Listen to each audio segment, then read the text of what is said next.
Good morning to all of you. आज की कक्षा में आप सभी का स्वागत है। इस वीडियो को आगे बढ़ाने से पहले आप सभी मेरे चैनल को सब्सक्राइब करें, लाइक करें और बेल आइकन ज़रूर प्रेस करें। आज हम हमारी कक्षा को आगे बढ़ा रहे हैं औपनिवेशिक शहरों की पड़ताल से। उसके लिए हमारे पास हमारा फर्स्ट बिंदु आता है औपनिवेशिक रिकॉर्ड और शहरी इतिहास कि जो औपनिवेशिक जो शहर बने उसको हम किस प्रकार जांचें, उसकी जानकारी हमें कहाँ से मिलती है। तो हमारे पास 3 बिंदु आते हैं। कौन कौन से बिंदु हैं उन पे हम चर्चा करेंगे, क्योंकि अंग्रेज जो अपने व्यवसाय को चलाना चाहते थे उसके लिए जो व्यापारिक गतिविधि अपनाई जाती थी और शहर जो बढ़ रहे थे उसके अंदर जो जीवन की गति थी और उसकी जो दिशा थी उसको नियमित करने के लिए, उस पर नज़र रखने के लिए क्या करवाए जाते थे? सबसे पहली बात सर्वेक्षण करवाए जाते थे। क्या करवाए जाते थे? सर्वेक्षण, कि कौन सा क्षेत्र किस वस्तु के उत्पादन के लिए महत्वपूर्ण है, किस क्षेत्र के अंदर किस प्रकार की औद्योगिक गतिविधि चलाई जा सकती है। दूसरी बात ही, इन सर्वेक्षण के लिए फिर क्या बनाए जाते थे? मानचित्र। सबसे पहले हमें सर्वेक्षणों से जो है औपनिवेशिक शहरों के बारे में पता लगता है, उनकी कार्य प्रणाली का पता लगता है। उसके बाद में दूसरी चीज आती है मानचित्र, क्योंकि औपनिवेशिक सरकार क्या करती थी, जब भी कोई सर्वेक्षण करवाती थी तो उसके लिए उस क्षेत्र का पहले मैप तैयार करवाया जाता था, क्योंकि किसी भी जगह की बनावट है या उसका जो भूदृश्य है, वहाँ की जो वनस्पति है, वहाँ पर जो भी संसाधन पाए जाते हैं उनको समझने के लिए यदि व्यक्ति के पास पहले नक्शा होगा उस क्षेत्र का, तो वो उस क्षेत्र को बहुत आसानी से क्या कर सकता है? समझ सकता है। उस भूदृश्य पर बहुत अच्छा क्या कर सकता है? नियंत्रण कर सकता है। तीसरी जो महत्वपूर्ण बात थी वो थी सांख्यिकीय आंकड़े। सांख्यिकीय आंकड़े यानी कि जो है संख्या ली जाती थी, कितने लोग यहाँ रह रहे हैं, किस जाति के लोग हैं, किस व्यवसाय में कितने लगे हुए हैं, इसके अंदर जो है कितने लोग जो है खेती के अंदर लगे हुए हैं, कितने लोग व्यापार के अंदर लगे हुए हैं, कितने लोग जो है मजदूरी के काम में लगे हुए हैं, कितने यहाँ पर कारीगर है, कितने सुनार है, कितने लोहार हैं। तो हर प्रकार के क्या लिए जाते थे? सांख्यिकीय आंकड़े लिए जाते थे। उसी के आधार पर सरकारी रिपोर्ट क्या तैयार की जाती थी? सरकारी रिपोर्टें तैयार की जाती थी। और उन सरकारी रिपोर्टों के अंदर सरकार क्या चाहती है, उस क्षेत्र का किस प्रकार विकास करना चाहती है, उस क्षेत्र के संसाधनों को किस प्रकार अपने लिए ज़्यादा से ज़्यादा बेहतर रूप में उपयोग कर सकती है, इन सभी के बारे में क्या की जाती थी? जानकारी हासिल की जाती थी। उसके लिए जो है औपनिवेशिक शहरों की हमें क्या मिलती है? उन रिपोर्टों से जानकारी मिल जाती है। तो ये वो महत्वपूर्ण जो है तथ्य थे जिनके जरिए जो है हमें क्या होता है? पता लगता है औपनिवेशिक शहरों के बारे में। हमें जो है उस टाइम के जो नक्शे होते हैं उनसे पहाड़ी कहाँ पर है, नदियाँ कहाँ पर है, हरियाली कहाँ पर है, इसकी जानकारी मिल जाती थी। जो रक्षा संबंधी हमारे उद्देश्य होते थे उसके लिए जो हमें योजना बनानी है उसके लिए ये नक्शे हमारे काम आते थे।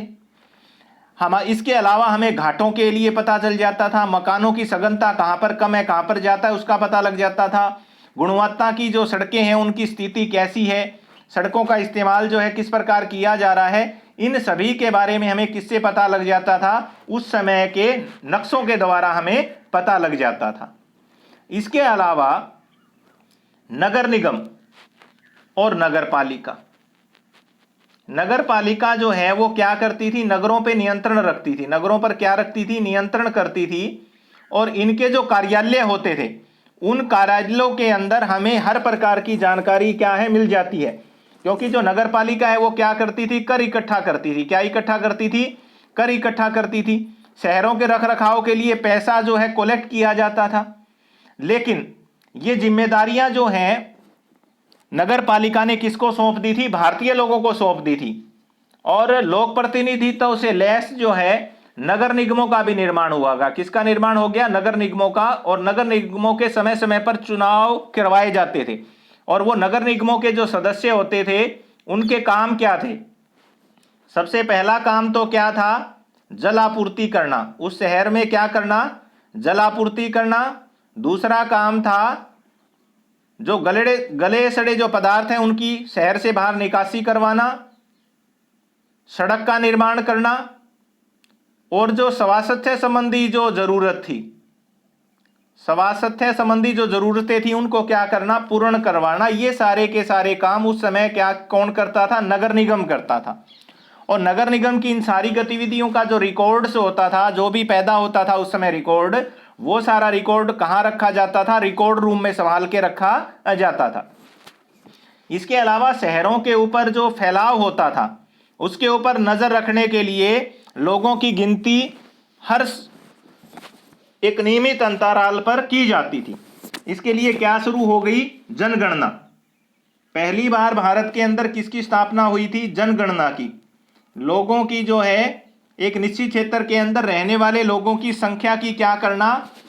गणना करना। क्या कहलाता है? जनगणना।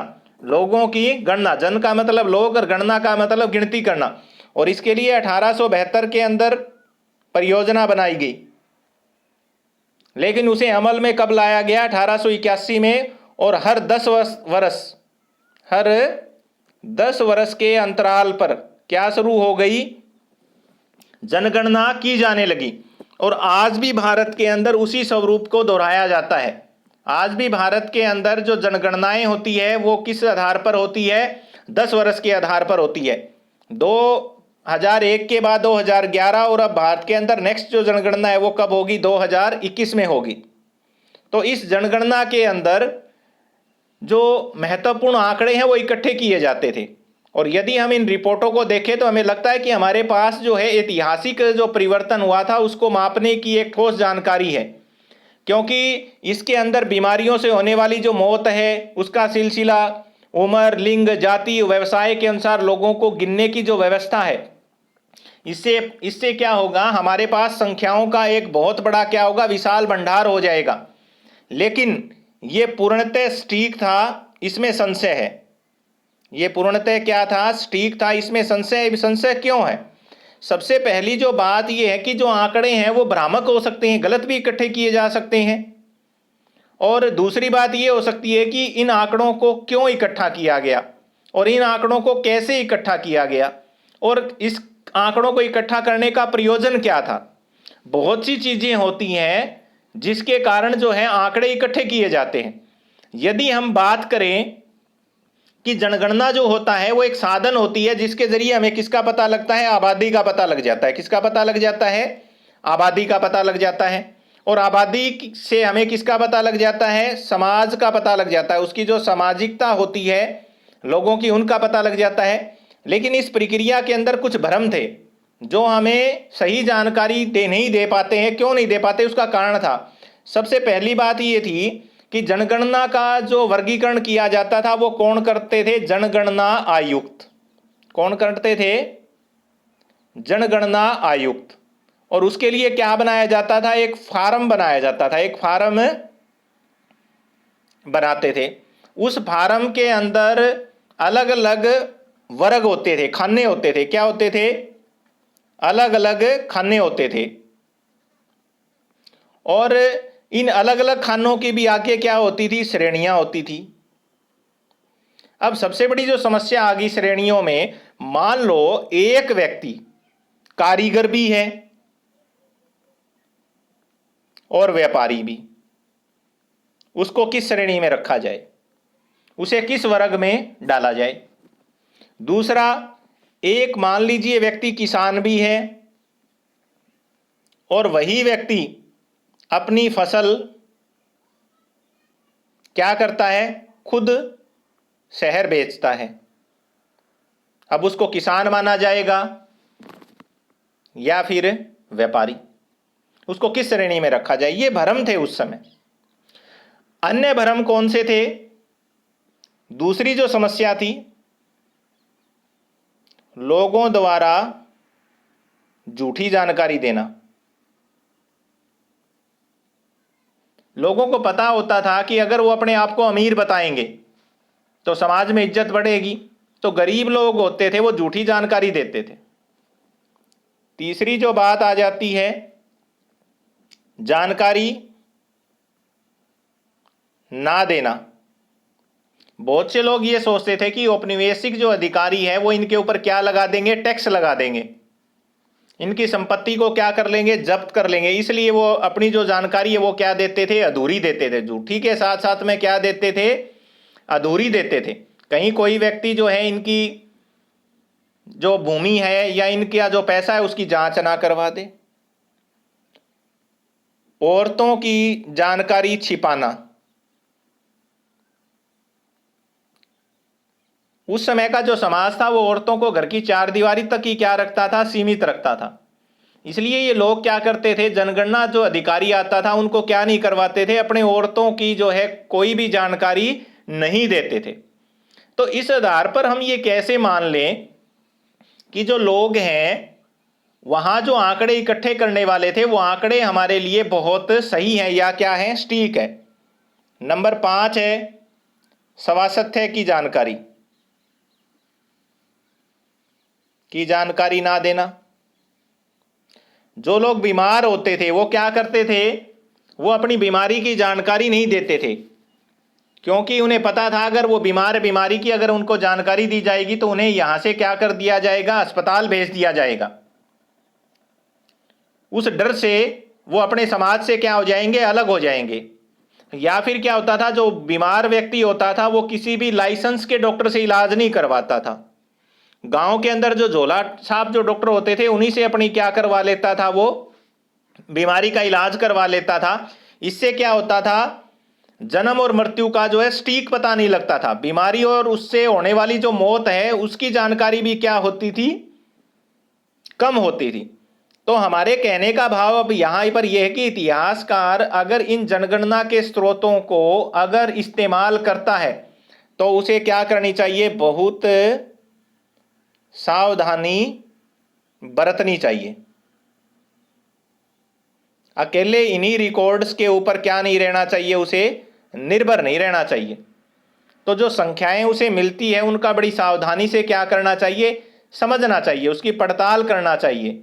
मगर जो जनगणना और नगरपालिका जैसे संस्थानों के जो सर्वेक्षण मानचित्र हैं उनके जो रिकॉर्ड है उसके सहारे औपनिवेशिक जो शहरों का जो पुराने शहरों के मुकाबले ज्यादा विस्तार का हम क्या कर सकते हैं, अध्ययन कर सकते हैं।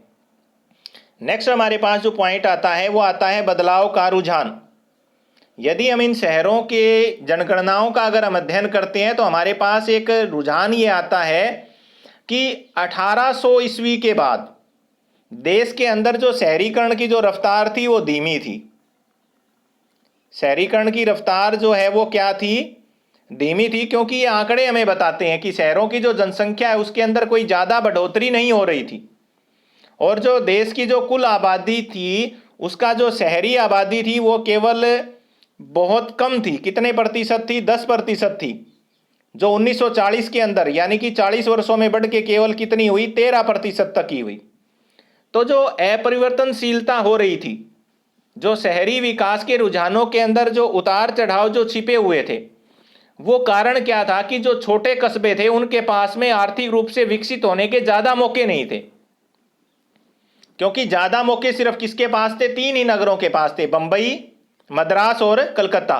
जो छोटे नगर थे उनके पास अपने आप को ज्यादा विकसित करने का मौका नहीं था। अगर हम बात करें दूसरी तरफ कलकत्ता, बंबई और मद्रास के, तो वो बहुत तेजी से फैल रहे थे। क्यों, क्योंकि वहां पर व्यापारिक गतिविधियां भी थी, अंतर्राष्ट्रीय व्यापार भी फैल रहा था, पूंजीवादी स्रोत भी वहां थे, बैंक वहां पर थे, बीमा कंपनी वहां पर थी, कॉलेज वहां पर थे, व्यापारिक जो है संस्थान वहां पर थे। ये सारी की सारी चीजें वहां पर मौजूद थी। इसलिए ये शहर बहुत ज्यादा क्या कर रहे थे, विकास कर रहे थे। इनके कंपैरिजन में जो दूसरे जो नगर थे वो क्या हो रहे थे, कमजोर पड़ते जा रहे थे। तो औपनिवेशिक अर्थव्यवस्था का केंद्र होने के कारण ये जो शहर थे ये भारतीय सूती कपड़े का सिर्फ क्या थे, संग्रह डिपो थे। यहां पर कोई भी बड़ा उद्योग धंधा नहीं लगाया गया था। इन नगरों के अंदर सिर्फ क्या होता था, कच्चा माल या तैयार माल को क्या किया जाता था, इकट्ठा किया जाता था। और इंग्लैंड के अंदर जो औद्योगिक क्रांति हुई थी उसके कारण जो है प्रवाह की दिशा क्या हो गई, बदल गई। बदल क्यों गई? जो ब्रिटेन के शहर के अंदर जो कारखानों में जो माल बनता था वो तो कहाँ आने लगा, भारत में। और भारत से तैयार माल की बजाय यहां से क्या होने लगा, कच्चा माल निर्यात होने लगा। तैयार माल कहां से आने लगा, इंग्लैंड से। कच्चा माल कहां से जाने लगा, भारत से। और जब इस प्रकार का व्यापार हुआ तो एक नई चीज की शुरुआत हुई और वो चीज थी रेलवे। किसका ही शुरुआत हो गई, रेलवे की शुरुआत। क्योंकि कच्चा जो माल था वो भारत के विभिन्न स्थलीय भागों से कहां पर लाया जाता था, बंदरगाहों तक। तो उसके लिए स्थानीय जो क्षेत्र थे उनको किससे जोड़ा गया, रेल मार्ग से जोड़ा गया। और जो तैयार माल बंदरगाह पर पहुंच जाता था उसे स्थानीय बाजारों में भेजने के लिए किसकी जरूरत पड़ती थी, रेल की। तो इस कारण नए जो नगर अस्तित्व में आए और उन नगरों को क्या बोला गया था, रेलवे नगर। क्या बोला गया था, रेलवे नगर। और हर रेलवे जो स्टेशन है वो कच्चे माल का क्या बन गया, संग्रह केंद्र। और जो आयातित जो वस्तुएं थी उसका भी बिंदु बन गया। और उदाहरण के लिए हम बता सकते हैं, गंगा नदी के किनारे एक क्षेत्र था मिर्जापुर, और यहां से दक्कन की कपास बहुत आती थी और यह सूती वस्तुओं का संग्रह केंद्र था। जो बंबई जाने वाली रेल लाइन के अस्तित्व में आने के बाद अपनी पहचान क्या हो गया, खो गया। क्यों खो गया? कि उस क्षेत्र के अंदर रेल की लाइनें नहीं बिछाई गई। और रेलवे नेटवर्क के विस्तार के बाद जो है रेलवे वर्कशॉप और रेलवे कॉलोनियों की भी स्थापना हुई। और उसके कारण जो है नए नगर अस्तित्व में आए, जैसे जमालपुर, वोल्टेयर और बरेली। बरेली जैसे नगर अस्तित्व में आ गए और मिर्जापुर जैसे जो नगर थे वो अपने अस्तित्व को खोते हुए हमें क्या आते हैं, नजर आते हैं। उसके बाद में हमारा जो नेक्स्ट जो पॉइंट यहां पर आता है वो आता है नए शहर कैसे बने और किस प्रकार इन्होंने अपना विकास किया। उसके बारे में हम हमारी आगे की कक्षा में अध्ययन करेंगे। Thank you.